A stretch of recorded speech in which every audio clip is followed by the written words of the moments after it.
जी जनाब, तो डिस्कस करते हैं केस नंबर 1। केस 1 है जी, when phi of E equals to 0 auxiliary equation has repeated real roots से alpha 2 equals to alpha 1 and other are real and distinct. अब क्योंकि हमने रिपीटेड रूट्स की बात की है तो हम ऐसा सपोज कर लेते हैं कि जिसके कोई दो रूट्स से अल्फ़ा 2 और अल्फ़ा 1 जो है वो इक्वल हैं। अगर वो दोनों इक्वल हैं तो हम उन्हें अल्फ़ा के इक्वल सपोज कर लेते हैं। Now alpha 3 and up to so on alpha N be real and distinct, जो बाकी बचे हुए रूट्स हैं ये वो हैं। Then Y X equals to, अब अल्फ़ा 1 और अल्फ़ा 2 की जगह पे हमने अल्फ़ा लिखना है, that is C1 alpha X plus C2 alpha X and up to so on Cn alpha N X. अब C1 और C2 के साथ हमने अल्फ़ा एक्स देखा, अल्फ़ा एक्स इन दोनों में से आ जाएगा जी कॉमन, तो वाई एक्स किसके इक्वल आ जाएगा C1 plus C2 into alpha X plus so on. C1 plus C2 को मैंने एक और नए कांस्टेंट a के इक्वल सपोज कर लिया, क्योंकि दो कांस्टेंट्स का सम भी कांस्टेंट होता है। तो Y X equals to a capital A into alpha X plus C3 alpha 3x plus up to so on Cn alpha n raise to power x, which is not general solution to phi of e Y X equals to 0। ये इसका general solution नहीं है। इसकी क्या वजह जी? इसकी वजह ये है because it contains only n-1 arbitrary constants. Now we consider e minus alpha square Y X equals to 0।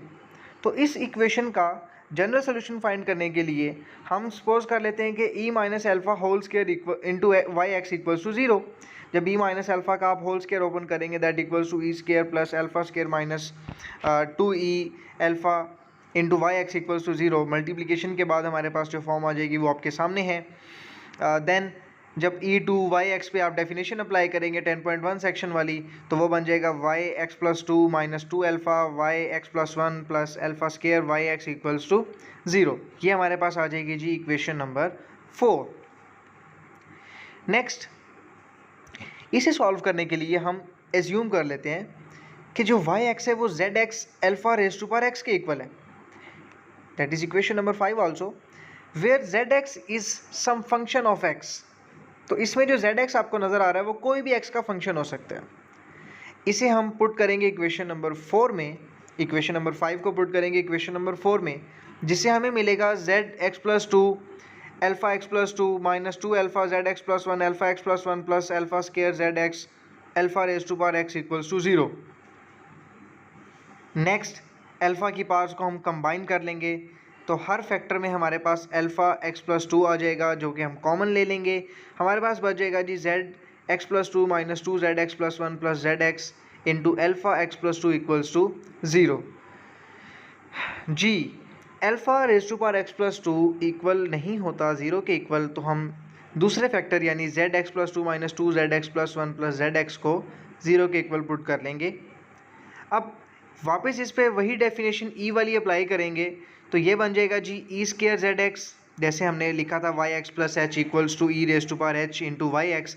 Same definition हम यहाँ इसके ऊपर जेड एक्स पे अप्लाई कर रहे हैं, तो E two Z X minus 2e Z X plus Z X equals to 0।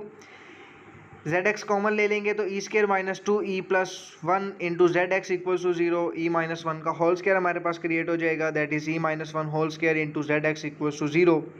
अब ई माइनस 1 होल स्केयर जो है वो डेल्टा स्केयर के बराबर है। ये चीज़ आप पढ़ चुके हैं सेक्शन 10.1 में, जहाँ आपने डिफरेंस इक्वेशंस का इंट्रोडक्शन पढ़ा था।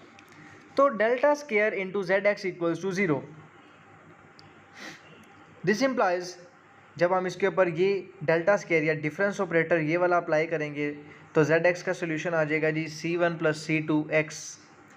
इसे उठाकर हम इक्वेशन नंबर 5 में पुट कर देंगे अबव इक्वेशन में, तो हमारे पास Y X equals to C1 plus C2x into alpha raise to power X. इस तरह से हमारे पास एक इक्वेशन आ जाएगी। सो अब इसका जनरल सोल्यूशन क्या होगा जी? जब हम इसको वापस इक्वेशन में पुट करेंगे this will become Y X equals to C1 plus C2x alpha X plus C3 alpha 3x plus up to so on Cn alpha N X. अब इस इक्वेशन में हमारे पास n आर्बिट्रेरी कॉन्स्टेंट्स हैं, इसलिए ये इसका जनरल सोल्यूशन है। This thing can be extended if alpha 1 equals to alpha 2 is equal to alpha 3, अगर हमारे पास 2 की बजाय 3 रूट्स आ जाएँ जो इक्वल हों तो हम उन तीनों को अल्फ़ा के इक्वल रखेंगे, तो हमारे पास जो जनरल सोल्यूशन आएगा वो कुछ इस टाइप का आएगा, c1 plus c2x plus c3x square into alpha x plus c4 alpha 4x plus up to so on plus cn alpha n x। इसी तरह से जब 4 इक्वल हो जाएंगे 5। Next, and if all roots are equal, अगर सारे ही roots हम equal ले लें देन हमारे पास सोल्यूशन किस फॉर्म का आएगा जी, c1 plus c2x plus c3x 2 plus up to so on cn x n minus 1 into alpha x. This was all about my presentation. I hope you guys understand all the topic, and if you have any query you guys can ask me. Thank you so much. Allah Hafiz.